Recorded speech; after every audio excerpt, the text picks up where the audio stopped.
नमस्कार,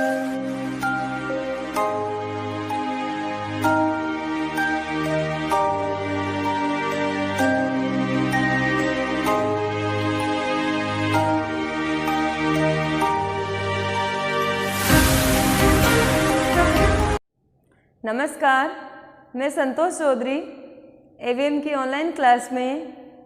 तो 10th class अपनी क्लासेस कंटिन्यू चल ही रही है। पहले अपन ने सूरदास पढ़ा और फिर अभी लास्ट क्लास में अपन ने तुलसीदास का परिचय और उनका लक्ष्मण परशुराम संवाद का एक पद किया था। और आज अपन उसके आगे के पद की बात कर रहे हैं। तो एक बार मैं रिवाइज करवा देती हूँ आपको कि अपन ने पहली क्लास में क्या किया था। अपन ने पूरा तुलसीदास जी का परिचय पढ़ा है और मैंने उस समय भी आपको कहा था कि पाठ्य पुस्तक से विस्तार पूर्वक अपन को परिचय याद करना है और शब्दार्थ याद करने हैं। शब्दार्थ को देखते हुए अपन को पद का अर्थ करना है, उससे अपन की व्याख्या भी आसानी से हो पाएगी। तो पहले पद में लक्ष्मण परशुराम संवाद शुरुआत होती है। कब हुआ था ये भी आपको मैंने बताया था कि सीता के स्वयंवर में जब श्री राम द्वारा शिव धनुष तोड़ा जाता है, ये उस समय का पूरा संवाद है।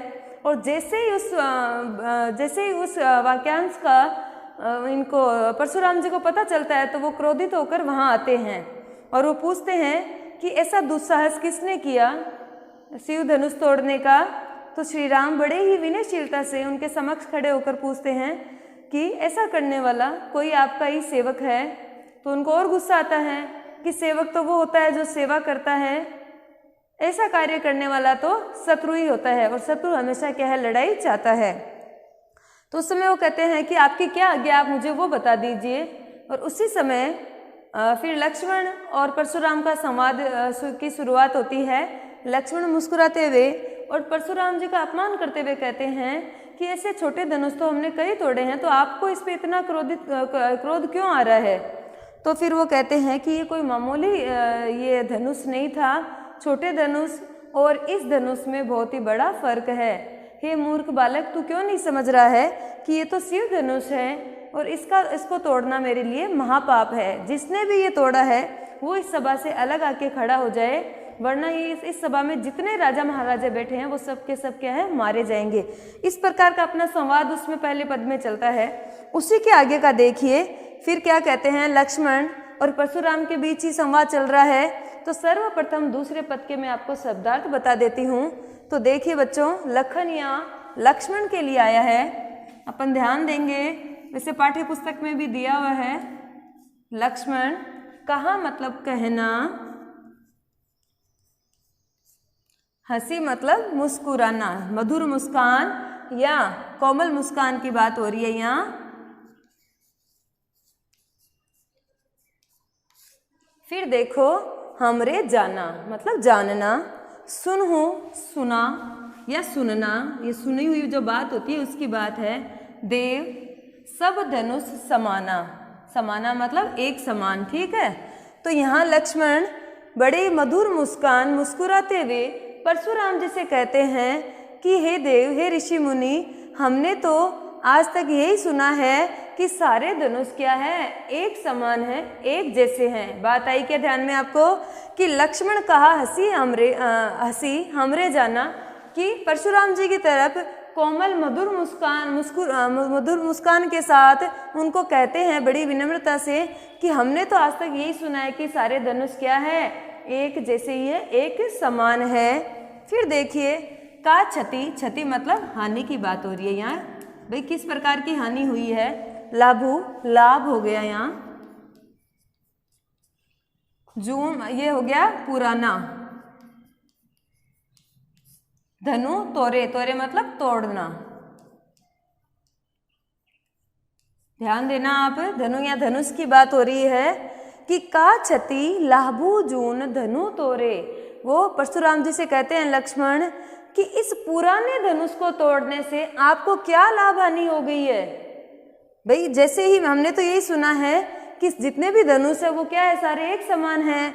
और ये का क्षति लाभु जून धनु तोरे, कि जो पुराना शिव धनुष तोड़ा गया है इससे आपको क्या लाभ हानि हुई है। देखा राम नयन के भोरे, कि श्री राम ने तो इसे पुराना धनुष समझकर ही हाथ लगाया था, उनको ये नहीं पता था कि ये कोई नया धनुष है। फिर देखो कि उनकी आंखों ने तो इसको पुराना ही समझा था, उन्हें ये नहीं ध्यान था कि ये नया है। छुअत मतलब छूते ही, टूट मतलब टूटना। रघुपति श्री राम की बात हो रही है, न दोषु मतलब दोष, कि श्री राम ने जैसे इस धनुष को छुआ, छूते ही ये तो पुराना था इसलिए क्या है, टूट गया है। इसमें रघुपति अर्थात श्री राम का कोई भी दोष नहीं है। बात आई ना ध्यान में। लक्ष्मण क्या कह रहे हैं कि लखन का हंसी हमारे जाना, कि लक्ष्मण मुस्कुराते हुए कोमल मधुर मुस्कान से देव अर्थात परशुराम जी को कहते हैं कि हमने तो आज तक यही सुना है कि सारे धनुष क्या है, एक समान है। फिर रही बात आप शिव धनुष की बात कर रहे हो, तो का क्षति लाभू जून धनु तोड़े, कि इस पुराने धनुष को तोड़ने से इसमें आपकी क्या लाभ हानि हो सकती है। देखा राम नयन के भोरे, कि श्री राम की आंखों ने अर्थात उन्होंने तो यही देखा था कि ये कोई पुराना धनुष है, उनको ये ज्ञात नहीं था कि ये कोई नया धनुष है। ऐसा सोचकर उन्होंने कोई ऐसा कार्य नहीं किया है। फिर देखो छुअत टूट रघुपति है न दोषु, कि जैसे ही श्री राम ने धनुष को छुआ वैसे ही वो क्या है, टूट गया है। इसमें श्री राम का कोई दोष नहीं है। फिर लक्ष्मण कहते हैं मुनि बिनु काज करिए कत रोसु, यहाँ क्या है, क्रोध आना या क्रोध करना। परशुराम जी को कह रहे हैं करिए मतलब करना। मुनि परशुराम, बिनु मतलब बिना, काज क्या है, कारण। बात आई होगी ध्यान में कि उनके तो छूते ही क्या है, धनुष टूट गया, तो इसमें श्री राम का कोई दोष नहीं है। हे मुनि अर्थात परशुराम जी से कहते हैं कि आप बिना कारण ही उन पे इतना क्रोध कर रहे हो। ऐसे उन्होंने जानकर ऐसा कोई कार्य नहीं किया है, और ना ही को उन्होंने ये ध्यान था कि ये कोई नया धनुष है, उन्होंने तो छुआ और धनुष क्या है, टूट गया।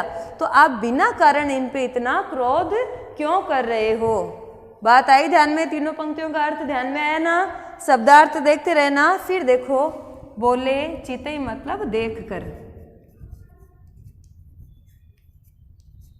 बोले का ध्यान में है ना, बोलना। फिर देखिए परसु मतलब फरसा, जो परशुराम जी के हाथ में था। फरसा की परशुराम अपने फरसा की तरफ देख कर क्या है, बोले रे सठ, सठ मतलब मूर्ख के लिए आया है। सुने ही सुभाऊ, सुभाऊ मतलब स्वभाव। न मोरा मतलब मेरा। परशुराम जी जैसे ही लक्ष्मण की बात समाप्त होती है वैसे ही परशुराम जी क्या करते हैं, बड़े ही क्रोधित होकर अपने परसा की तरफ देखकर, उनके हाथ में जो भी अस्त्र शस्त्र है उसकी बात हो रही है, उसकी तरफ देखकर रे सट की, हे मूर्ख सुने सब कि तुमने मेरे स्वभाव के बारे में अब तक नहीं सुना है या नहीं जाना है कि मैं कितना क्रोधित व्यक्ति हूँ, कितना क्रोध करता हूँ, या कितना ही भाई ये क्षत्रियों पे वो क्या है, शत्रु माने जाते थे। हमेशा उन्होंने क्षत्रियों को क्या है, अपना शत्रु समझा था। तो फिर ये बात आगे आती है, बालकु बालक, बोली बधु मतलब मारना, ये होगा जानकर बोली का। यहाँ आपको ठीक से नहीं दिखाई दे रहे हैं तो पाठ्य पुस्तक में देख लेना, मैं फिर बता दूंगी। बालकु या बालक किसके लिए आ रहा है, लक्ष्मण के लिए। बोली मतलब जानकर, बधु मतलब मारना, नहीं तो ही मतलब तुमको। परशुराम जी लक्ष्मण को कहते हैं कि मैं तुझे बालक समझकर क्या है, मार नहीं रहा हूं, केवल मुनि जड़ जानी मोही, जाने मतलब जानना या जानकारी, जानना। जड़ मूर्ख की बात हो रही है, लक्ष्मण को कह रहे हैं कि हे मूर्ख बालक, तूने मुझे सिर्फ साधारण मुनि ही समझा है, ऋषि मुनि, तू मेरे बारे में और कुछ नहीं जानता है क्या। फिर देखो बाल ब्रह्मचारी अति कोही, कोही यहाँ क्रोध के लिए आया है कि मैं क्या है, तूने तो मेरे को सिर्फ क्या है, मुनि ही जाना है। मैं बाल ब्रह्मचारी हूँ और बड़ा ही क्रोधित व्यक्ति हूँ, क्रोधी व्यक्ति हूँ। विश्व विदित, विश्व विदित मतलब विदित मतलब ज्ञात होना, विश्व यहाँ संसार की बात हो रही है, ध्यान करना। क्षत्रिय कुल द्रोही, वो बात आ गई ना मैंने जो आपको पहले बताई थी कि पूरा विश्व पूरा संसार को ज्ञात है कि मैं क्षत्रिय के कुल का क्या हूँ, ये क्या है, शत्रु हूँ, मैं उनका विरोधी हूँ। द्रोही यहाँ मतलब शत्रु की बात हो रही है। क्षत्रिय के कुल का क्या हूँ, शत्रु हूँ, विरोधी हूँ। भुज बल, भुजाओं का बल,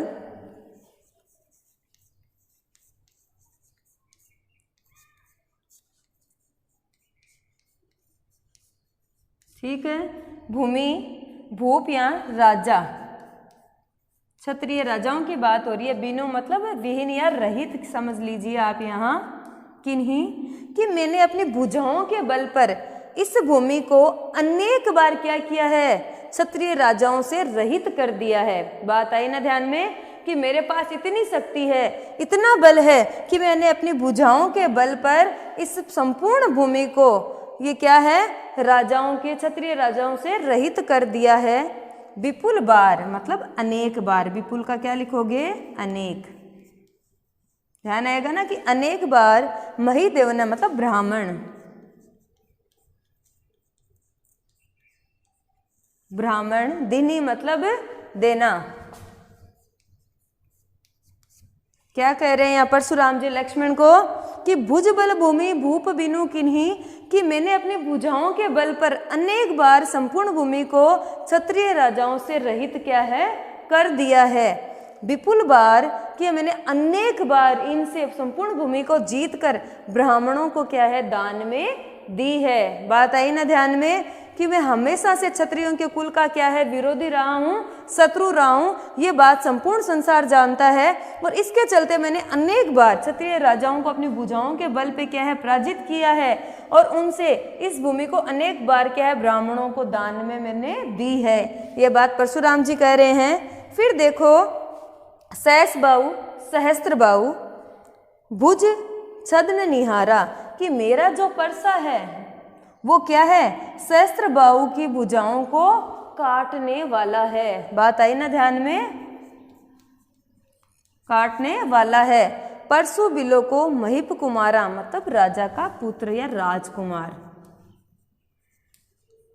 महिप कुमार है राजा, कि हे राजा के पुत्र बिलो के मतलब देखना कि तुम ठीक प्रकार से मेरे परसे, परसु मतलब परसे को देखो, ये क्या है, सहस्त्र बाहु की हजारों भुजाओं को एक साथ क्या है, काटने वाला है। तो तेरे को मेरी इस परसे की ताकत मालूम होनी चाहिए, मेरे भुजाओं के बल का मालूम होना चाहिए। हे मूर्ख बालक, तू मेरे से ठीक प्रकार से बात नहीं कर रहा है, मैं तुझे बालक समझकर नहीं मार रहा हूँ। फिर देखिए मातु पितु ही मतलब माता पिता, माता पिता जनी सोच बस मतलब चिंता की बात हो रही है यहाँ, या शोकग्रस्त भी हो सकता है। करसी मही किशोर, वो लक्ष्मण से कह रहे हैं कि हे मूर्ख बालक, तुम अपने माता पिता को अपने इन वचनों के कारण कि वे मूर्खता से जो मेरे से बात कर रहा है उस कारण क्यों चिंता में डाल रहे हो, या क्या उनको क्यों उनको शोकग्रस्त कर रहे हो। अर्थात उनका कहने का तात्पर्य ये था कि क्रोधवश मेरे हाथ से तेरा वध हो जाएगा और इसी चिंता के मारे तेरे माता पिता क्या है, शोकग्रस्त हो जाएंगे। तू ऐसा कार्य क्यों कर रहा है। फिर परशुराम जी कह रहे हैं गर्भ न मतलब गर्भ में पलने वाले बच्चों की बात हो रही है यहाँ, गर्भ में पलने वाले बच्चे, अर्भक मतलब बच्चे। परशु मोर अति घोर, अति घोर मतलब अत्यधिक ही विनाशकारी है। तो ध्यान करना, गर्भन के अर्भक दलन की तो वो लक्ष्मण से कह रहे हैं कि आपने अब तक जाना नहीं है तुमने कि मैं क्षत्रराणियों के गर्भ में पलने वाले बच्चों का क्या है, नाश करने वाला हूँ। परशु मोर अति घोर, की मेरा जो परसा है वो अत्यधिक ही विनाशकारी या भयशाली है। तो इस प्रकार परशुराम जी लक्ष्मण को बार बार क्या है समझा रहे हैं कि तू ना तो मेरे व्यक्तित्व को जान रहा है, ना मेरी शक्तियों को जान रहा है, और नहीं ना ही मेरी भुजबल को जान रहा है। भी मेरी इतनी शक्ति है कि मैं संपूर्ण राजाओं से संपूर्ण पृथ्वी को अपने वश में कर सकता हूँ। मैंने अनेक बार ब्राह्मणों को क्या उसको दान में दिया है, फिर भी तुम अज्ञानता के कारण मेरे से ऐसे बातें कर रहे हो। तो इस प्रकार देखिए अपना ये दूसरा पद है, मैं एक बार फिर से बता देती हूँ। शब्दार्थ अपन को ध्यान में रखना है। लखन कहाँ हंसी हमरे जाना, कि जैसे ही ये राम और परशुराम का संवाद चलता है, भाई जैसे ही उनका वाक्यांश पूरा होता है तो लक्ष्मण उनसे बात करने रहे, लक्ष्मण परशुराम संवाद में। फिर देखिए वो कहते हैं मुस्कुराते हुए कि ये जो हमने तो यही सुना है आज तक कि जितने भी धनुष है वो सारे क्या है एक समान है। का क्षति लाभू जून धनु तोरे, कि ये पुराना धनुष तोड़ने से आपको क्या लाभ हानि हो सकती है ये महापुरुष। देखा राम नयन के भोरे, कि श्री राम ने तो इसको क्या है नया नहीं समझा था, पुराना ही धनुष समझा था। अज्ञानता के कारण ही उन्होंने क्या है उसको पुराना समझकर हाथ लगाया था। फिर देखिए छुअत टूटे रघुपति ने दोषु, कि छूते ही ये पुराना धनुष था वो क्या है टूट गया। इसमें श्री राम का कोई भी दोष नहीं है। ये लक्ष्मण परशुराम जी से कह रहे हैं मुनि बिनु काज करिए कत रोसु, की आप बिना कारण ही उन पे इतना क्रोध कर रहे हो।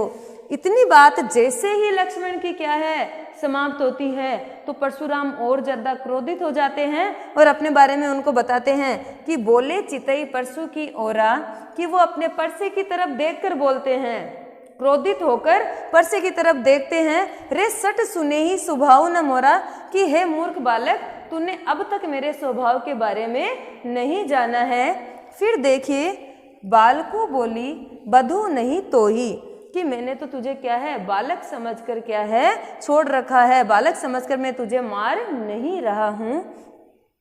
केवल मुनि जड़ जानी मोही, कि तू तो मेरे को सिर्फ क्या है मूर्ख बालक, जड़ या क्या है मूर्ख बालक की बात हो रही है, कि तू तो मुझे सिर्फ एक साधारण मुनि ही क्या है समझ रहा है। फिर देखिए बाल ब्रह्मचारी अति कोही, कोही मतलब क्रोधी व्यक्ति की बात हो रही है, कि मैं तो क्या हूँ बाल ब्रह्मचारी हूँ और अत्यधिक ही क्रोधी स्वभाव का हूँ। विश्व विदित पूरे संसार को ज्ञात है क्षत्रिय कुल द्रोही, कि मैं संपूर्ण क्षत्रियों के क्या है कुल का शत्रु हूँ। फिर देखिए भुजबल भूमि भूप बिनु कीनी, फिर वो लक्ष्मण से कहते हैं कि मैंने अपने भुजाओं के बल पर संपूर्ण भूमि को क्या है क्षत्रिय राजाओं से रहित कर दिया है। विपुल बार मही देवन है दिन्ही, कि मैंने अनेक बार क्या है संपूर्ण भूमि को क्या कर दिया है ब्राह्मणों में दान में दी है। फिर देखो सहस बाऊ भुज छद्र निहारा परशु बिलोकु महिप कुमारा, वो लक्ष्मण से कह रहे हैं कि हे राजकुमार राजा के पुत्र, तू अब तक मेरे परसे की क्या है शक्ति नहीं समझ रहा है। मेरा जो परसा है वो सहस्त्र बाहु की हजारों क्या है भुजाओं को एक साथ विनाश करने वाला, उनको काटने वाला है। फिर देखो मातु पितु जनी सोच बस करसी मही किशोर, की हे राजा के पुत्र, हे बालक, तू अपने इन विचारों से अपनी इस वाणी से मुझे क्रोधित कर रहा है और उस कारण भाई मैं कोई अनहोनी नहीं कर जाऊं, ऐसा करने से तेरे माता पिता को भी तुम क्या है चिंता या फिर शोकग्रस्त कर रहे हो। फिर वो वापस अपने परसे की ताकत बताते हैं। गर्भन के अर्भक दलन, कि मेरा जो परसा है वो छत्राणियों के गर्भ में पलने वाले बालकों को क्या है नाश करने वाला है, मर्दन करने वाला। दलन का हो गया मर्दन करना या नाश करना। परशु मोर अति घोरा, कि मेरा जो परसा है वो अत्यधिक ही विनाशकारी और भयशाली है। तो इस प्रकार अपन ने इस पद का अर्थ किया है। सर्वप्रथम अपन पूरे पद के शब्दार्थ देखेंगे। शब्दार्थ से अपन को अर्थ करने में सहायता मिल जाती है। फिर शब्दार्थ अपन के ध्यान में आ गए तो अपन एक एक पंक्ति का करते हुए पूरे पद का अर्थ करेंगे। तो अपन ने पहली क्लास में तुलसीदास का परिचय और एक पद का अर्थ किया था। एक स्टोरी जैसा ही है, मैं समझती हूँ भाई कि आप लोगों को बड़े आराम से समझ आ रहा है। और ये आज दूसरे पद का अपने अर्थ हो गया है। तो दोनों पद का अच्छे से अपन को अर्थ आना चाहिए, क्योंकि अर्थ अच्छे से करेंगे तो व्याख्या आती है, प्लस अपने निबंधात्मक क्वेश्चन भी आता है। आपको पूछ लेंगे कि लक्ष्मण परशुराम को संवाद को अपने शब्दों में लिखिए, कम से कम 6 नंबर का क्वेश्चन आता है। तो अपन को शब्दार्थ ध्यान में रहेगा और अपना अर्थ अच्छा होगा तो अपन को आंसर भी बड़े ही आराम से याद हो जाएगा। चैप्टर का अर्थ ध्यान होगा तो आंसर भी अच्छे से आएगा। तो इस प्रकार दोनों पद का अच्छे से अर्थ करेंगे और प्लस अपन क्या है, कवि परिचय भी याद करेंगे। धन्यवाद।